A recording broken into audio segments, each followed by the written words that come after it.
Hello， 各位 FM 財智嘅觀眾，大家好啊！咁啊，熒幕嘅另一邊咧有我哋嘅 Jason 喺度啊。Hello，Jason。Hello，Kimmy 你好，大家好。咁啊，遙遠嘅你啦，就同我哋 update 下個市況先。咁啊，你嗰邊咧嘅日股升得好勁喎，今日千幾點喎，我見到。因為好消息啊，係啦好消息啊，即係可能政治上一啲消息咧已經穩定翻少少啦，咁啊帶起日股升得都好勁。咁啊不過港股咧今日咧都有一個叫做頗唔錯嘅反彈啦，因為大家都知上個星期五收咗市嘅時候咧，咁就一啲即係中美嗰邊嘅地緣政治因素又好似叫做緩和翻啦，咁個夜期又即刻有反應㗎嘛當日。咁今日咧開市嘅時候，港股都有所跟進啦，不過見到咧個即係開市咗大約即係個零鐘之後咧，嗰個升勢咧都未有一個好明顯咧繼續跟進向上嘅情況喺度啊！咁都問下 Jason 先啦。咁啊見到今日個市升翻叫做彈翻500幾點，但係嗰個承接力咧，你係咪覺得一般般啊？承接力就唔算好差嘅，大價股方面。咁但係之前增長股啊，啲板塊比較強嗰啲，例如你話之前啲電力股啊嗰啲咧，就都回得比較勁。咁啊，水泥股好似我之前都有試下炒嘅水泥股咧，咁嗰個輪動都未即係都係冇乜連續性。咁所以喺強勢股方面個走勢上邊都唔係咁理想。咁唔理想嘅話咧，咁就證明咗一樣嘢就係嗰個市咧喺呢位 up and down 機會比較大。即係咩意思咧？佢有波幅，但係冇升幅冇跌幅。我估係非常大機會喺嚟去到期結之前，都係上落市，可能26,000樓下，跟住25,200以上，係咁波幅，跟住個波幅會嚟越窄，咁所以開始係冇乜方向嘅，即係開始係好悶好悶。咁一悶嘅話咧，就要一係就唔玩啦，即係如果你平時做趨勢嘅，即係你一見到大戶資金入咗去之後，就係咁炒個方法，一係就咁樣。如果唔係嘅話咧，就調翻轉，一係就停手唔玩。如果做波幅嘅話咧，就每次佢去到頂位，就獲利，跟住去翻25,200、25,300，又搏反彈彈翻上去，係咁來回咁炒喎。咁而家開始難做啦。咁啊上禮拜五咧，我就已經飛咗啦。咁啊真係呢個可惜嘅，因為禮拜五一個幾好嘅平淡倉機會，咁平唔晒啦，平咗啲啊，平唔晒。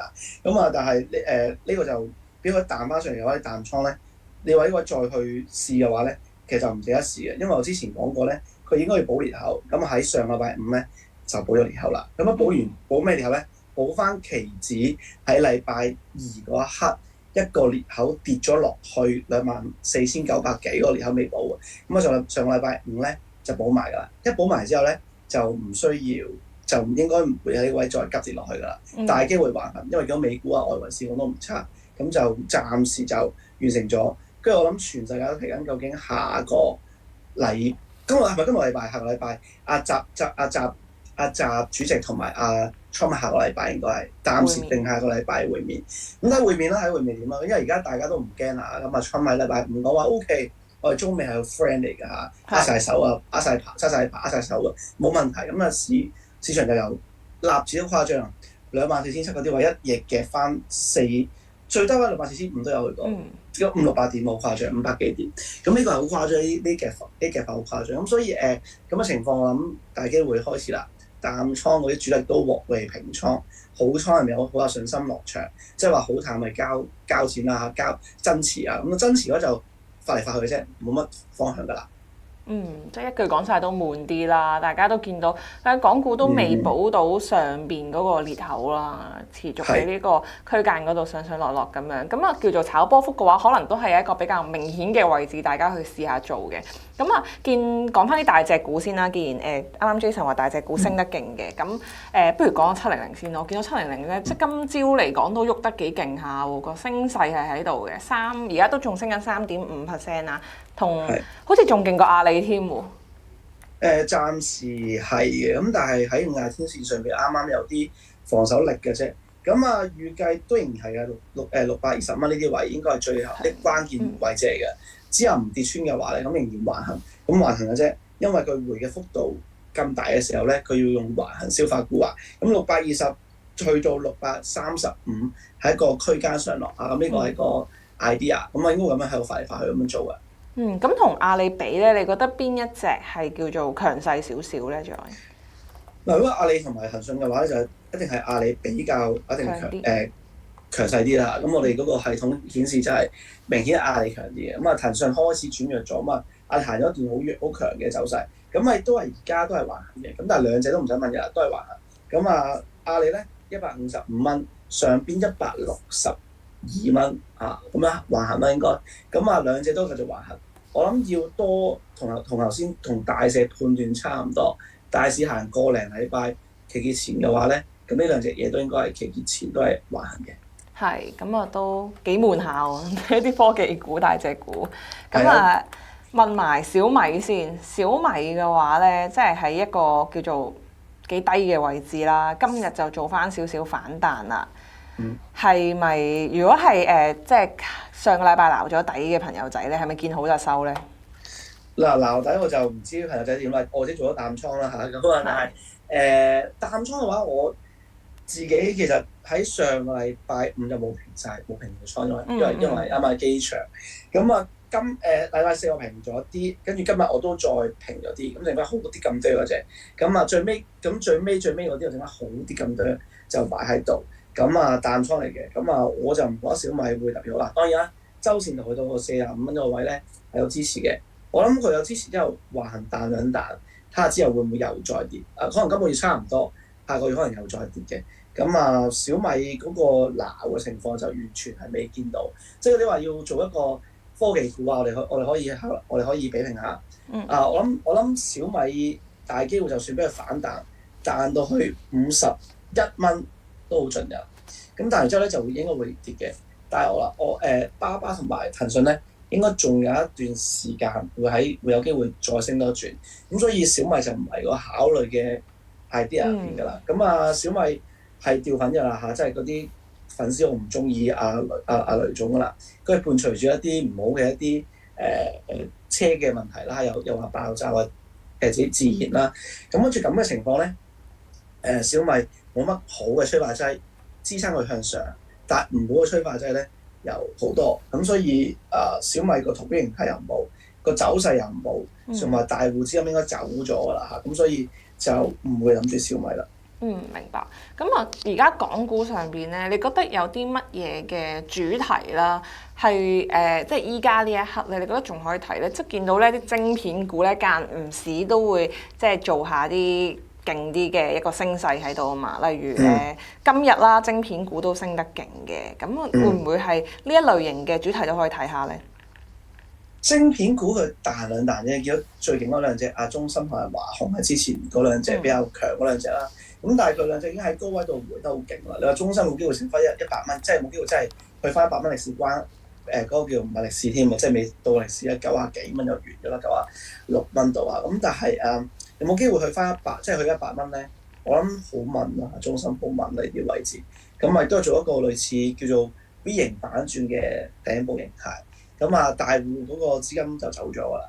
咁所以即係最資金走咗㗎啦。而家就得好淡交戰下啫，就唔係真係有機會再升上去。咁咁嘅情況嘅話，你咁中芯同埋華虹最叻嗰兩隻都係咁差嘅時候，咁佢哋又點會可以做得好咧？咁所以我就唔覺得半導體股票繼續去做啦。OK 明白。咁一陣間我哋講埋美股之後，我先至戳你啦，睇下港股究竟有啲乜嘢個股咧，係你擺咗落 watching list，覺得呢一期咧，就算個市係比較叫做悶少少咧，都係有啲嘢係可以買下、留意下，或者係有啲升幅啦，我哋期望佢咁樣。咁我哋就轉個場講講美股啦嚇。咁琴日當然啦，美股係率先受到即係嗰個 Trump 嘅消息咧，係做咗一個反彈啦。啱啱都有講到。咁但係咧見到即係啲科技股咧嚟緊要出業績咧，我哋都驚嗰個波幅會比較大少少啊嘛。咁睇先，禮拜二應該係22號啦 ，Tesla 出業績。係。我冇辦法唔問 Tesla。係。所以先講咗個 Tesla 先。咁就見到咧，其實佢嗰個走勢咧，近排都喺一個高位嗰度做翻個整固或者係橫行嘅，會唔會可以靠下個業績再升多一陣咁樣咧？有啲寄望。我諗佢嘅業績就市場上應該有啲心理準備㗎啦，即係佢可能即係之前嗰幾季都見到啦嚇，開始回落啦。但係 Tesla 咧出咗新嘅車型，而且係廉價嘅，而跟住同埋有好多訂單係喺個美國嗰邊啦，喺個電車補貼之前咧就落咗閘啊，咁所以咧佢業績應該唔差嘅，應該唔差，有機會比預期中好啲添啊。咁睇下市場嗰個期望係正常，咁所以大機會喺業績之後可能仲有機會升一升。咁如果呢個位 Tesla 升一升嘅話咧，咁就有機會係叫做一個好靚嘅突破嚟嘅，有機會係突破啊！如果 Tesla 都真係突破嘅話咧，咁美股就暫時25,000點，納指又穩咗啦，穩住咗嘅話就未必有啲好大危機出現咗啦。咁啊，所以就Tesla 大機會我估業績之後唔會差啊！但係記住啊，美股賭業績或者博業績咧，係一個好大嘅賭博嚟嘅，因為佢可以真係好好業績，但係跟住市場覺得佢嘅指引同埋未來嘅諗法唔夠好，都會跌。咁但係睇嗰個消息同埋諗嗰個阿 Elon Musk 嘅做法嘅嘢嘅時候咧，我覺得佢大機會有啲好嘅指引出嚟嘅，即係可能唔係淨係佢 Tesla 賣車嘅本業，有機會智能駕駛同埋即係 Robotaxi 啦，同埋佢嗰個機械人有啲大嘅進展都唔奇，可能喺度公佈。咁啊，就有機會 Tesla 可能咁樣再有機會升上去嘅。OK。所以業績之後升嘅機會率，我覺得係高啊。咁睇下會唔會係等業績出咗之後，先再嘗試去做會好啲喎？感覺上穩陣啲。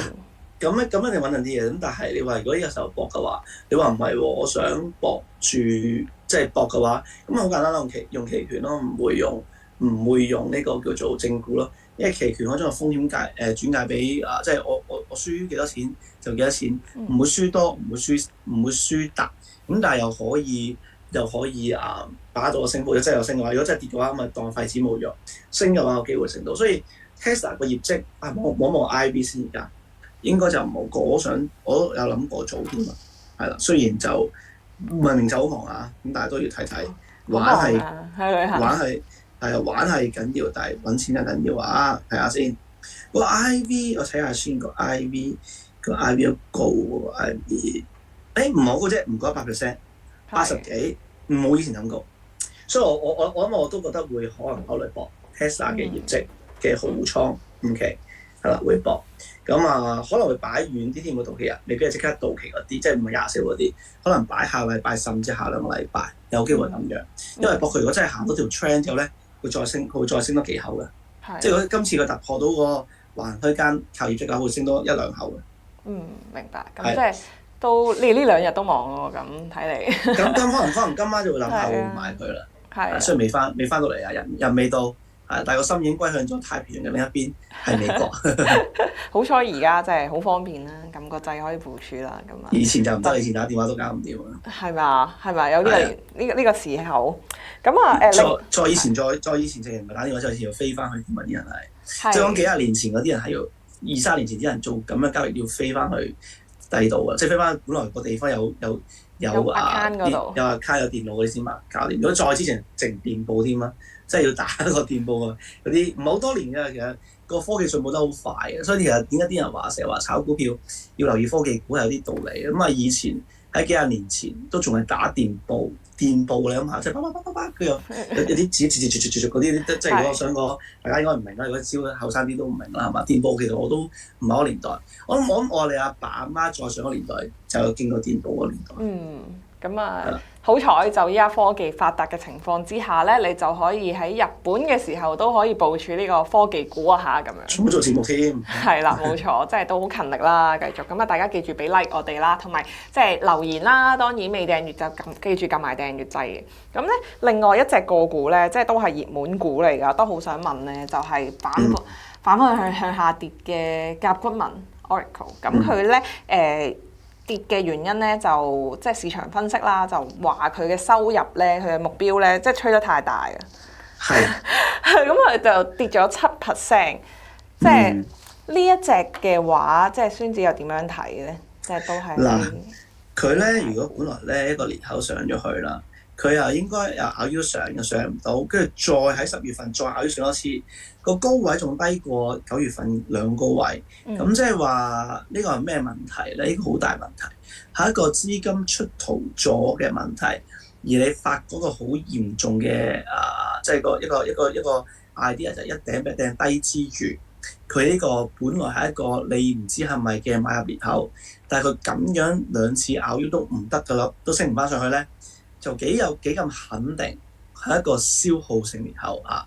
消耗性裂口嘅問題在於咩？就係在於個裂口其實就唔係大戶買貨，相反係一啲叻嘅資金、大嘅資金喺呢個位置趁住好消息大成交散貨。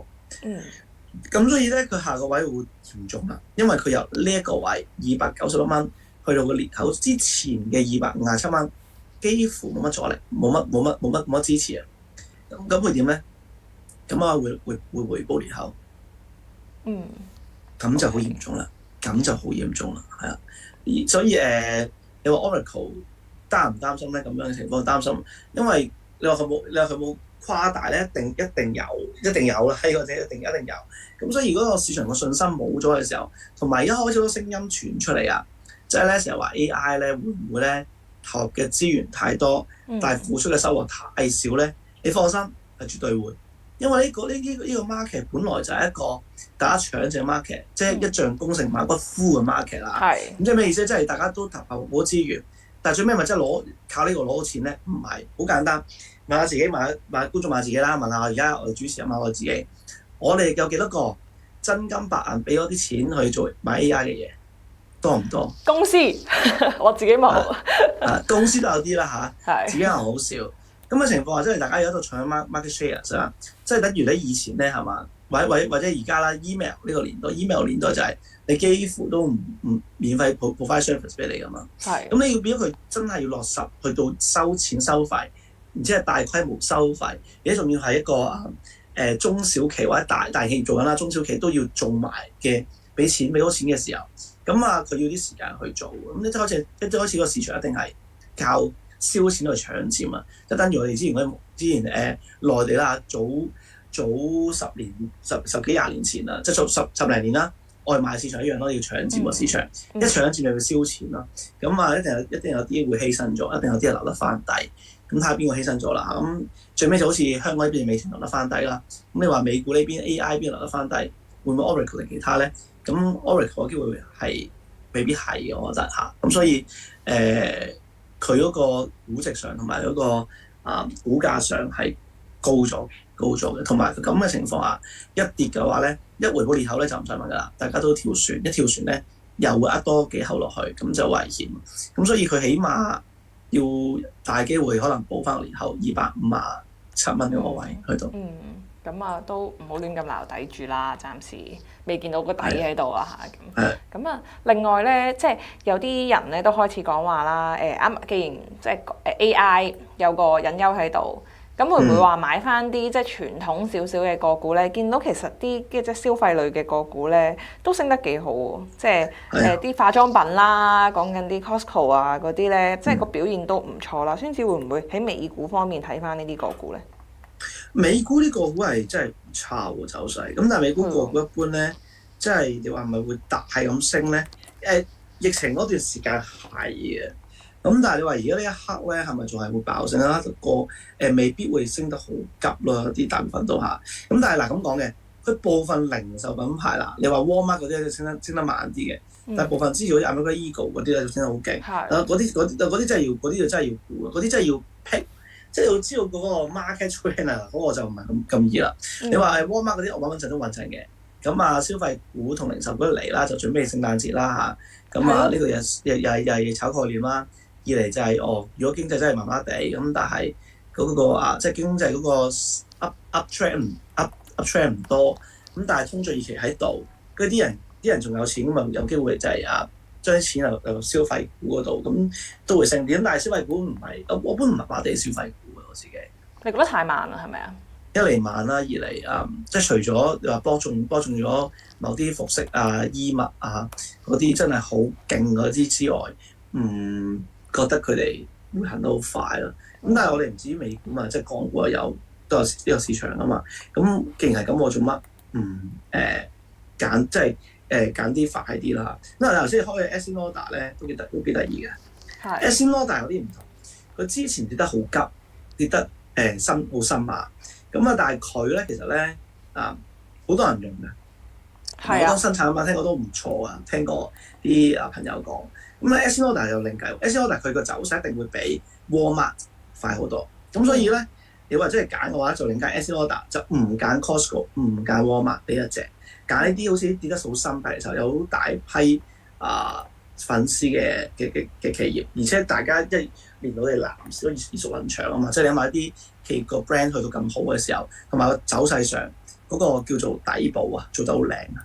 只有頭肩底嘅底部啊，頭肩頂底嘅底部，咁呢個係個好靚嘅走勢。咁所以 Estée Lauder 又唔敢講，可能可以留意下。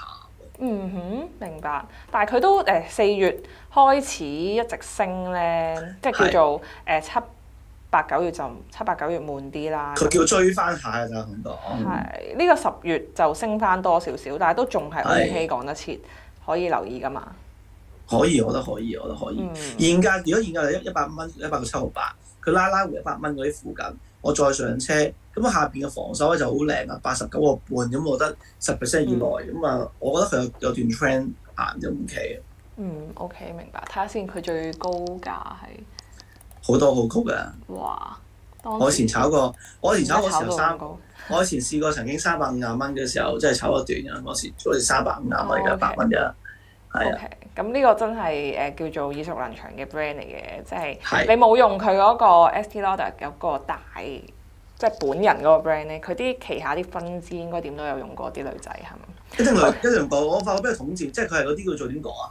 難聽講就全部係叫做佢都賣晒好多。係啊，佢賣晒啲。總之間唔中就係你見到佢唔係，以為佢唔係，佢又係嗰啲咯。係啊，旗下好多個品牌香水嗰啲都好犀利。OK，咁跟住咧啱啱咧有講開話咧，即係你嫌其他嗰啲消費股慢啦，咁就話香港有啲好啲嘅選擇啦。咁會唔會變咗香港你會揀，即係啱啱講科技股又悶啦，會唔會揀翻啲傳統嘅個股咧，或者係金融啦咁樣？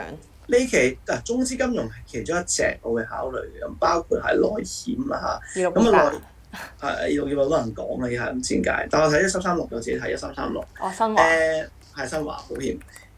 內險咧今日都升得唔錯啦嚇。咁新華冇乜閃聲，但係2628升得唔錯。咁你話係咪真係好正咧？咁而家傳緊咧話又有啲銀行開始調高嗰個，即係可以下調存款準備金，就話有機會降準，啦，有機會傳話降準。咁降準嘅話咧，就唔使問啦，中資金融股嘅走勢應該就會唔錯。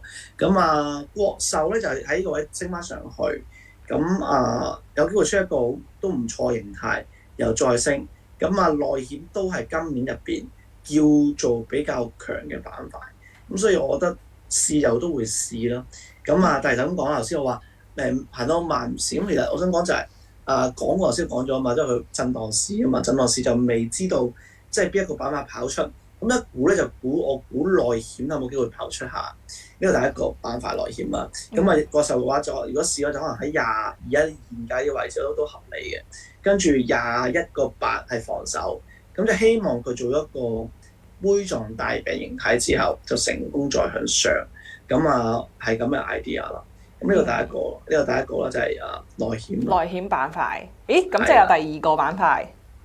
第二個板塊啲人我成新消費股啊嘛，但係新消費股炒咗一輪啦，一輪之後咧就冇再炒嘅嚇，冇再炒。咁但係咧我就自己見到隻叫做窩圈啊，窩圈就係我其中一隻會中天流嘢個股啦，2517係啦，咁做預製菜嘅，係啦預製菜。預製菜大家明點解會留意佢啦？基本上而家全部嘅餐廳嚇，包括內地好啊，香港好，香港大量添，香港大量多到有啲我直情唔想食佢啊！即係有冇聽過咧？兩餸飯都預製菜啊？有聽過喎。有聽過咁食啲嘢啊？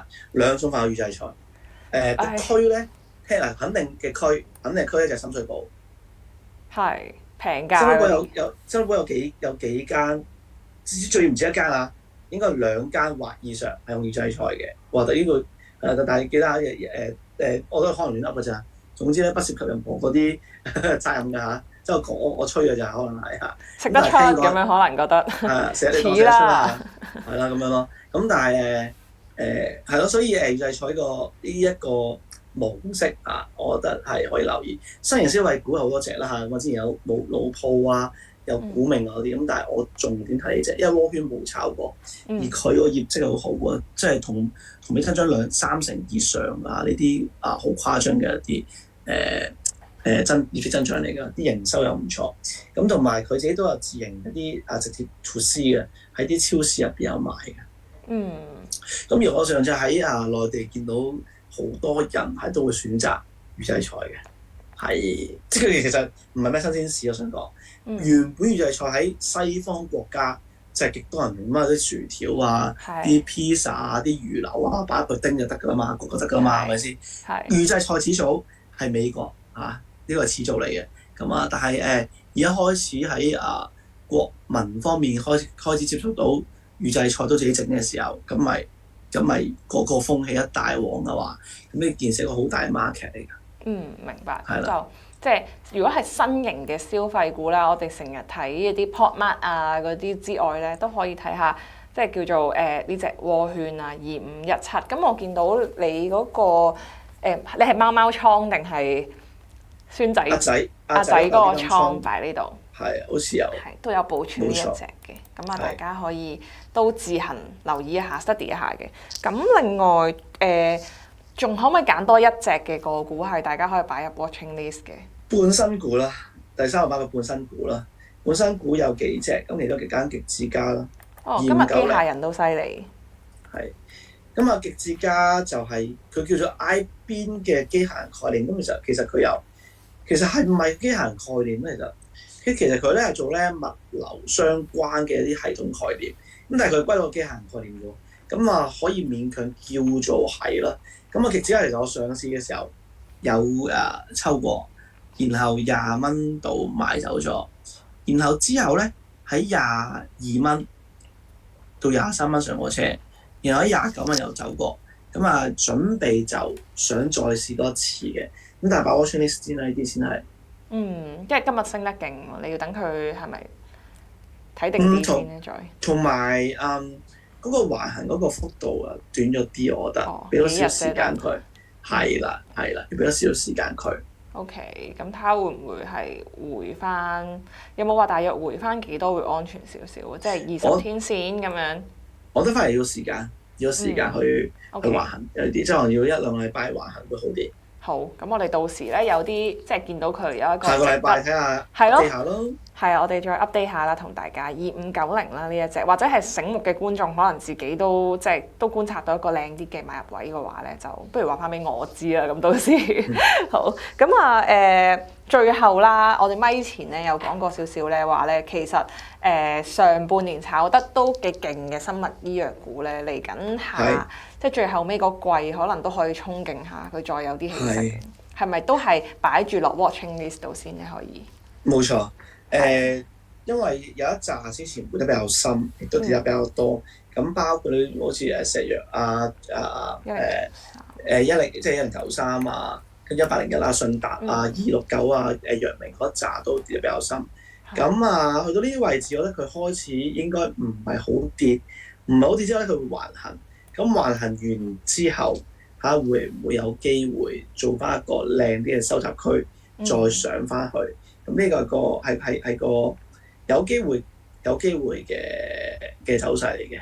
咁個走勢希望會做到咯。咁呢個就係升到最尾一次啦。咁之前就呼應翻之前一路講嘅第4季生物科技股應該仲有一次上升嘅 idea。OK， 明白。咁就即係其實都好多嘢可以留意啦。雖然個科技股啦，或者係成個大市咧，都係一個叫做波幅嗰度橫行緊、整固緊嘅階段。咁但係大家都可以睇下一啲唔同嘅個股啊。啱啱有講到窩圈啦，包括有極致家啦，同埋嚟緊即係剩翻剩餘嘅2個半月嘅交易日啦。睇下會唔會生物科技股我哋又會再同大家 update 下咁樣。咁今日時間上就差唔多。係仲有內險啊，內險大家都可以留意啦，係嘛？咁啊今日時間上就差唔多啦，咁啊唔該晒孫子咧，就喺你嘅假期中咧抽空同大家 update 個市況啦。咁我都相信你會非常之緊貼嘅，有啲咩嘢嘅風吹草動咧，我哋都可以喺你嘅 social media 或者喺你嘅 group 度睇到㗎嚇。咁好啊，咁啊今日時間上差唔多先，再次提醒大家記住讚好啦、留言啦，同埋訂閱我哋嘅 channel 好。咁今日時間上差唔多，我哋下星期一同樣時間12點半同大家直播見面，多謝晒大家收睇，拜拜。拜拜。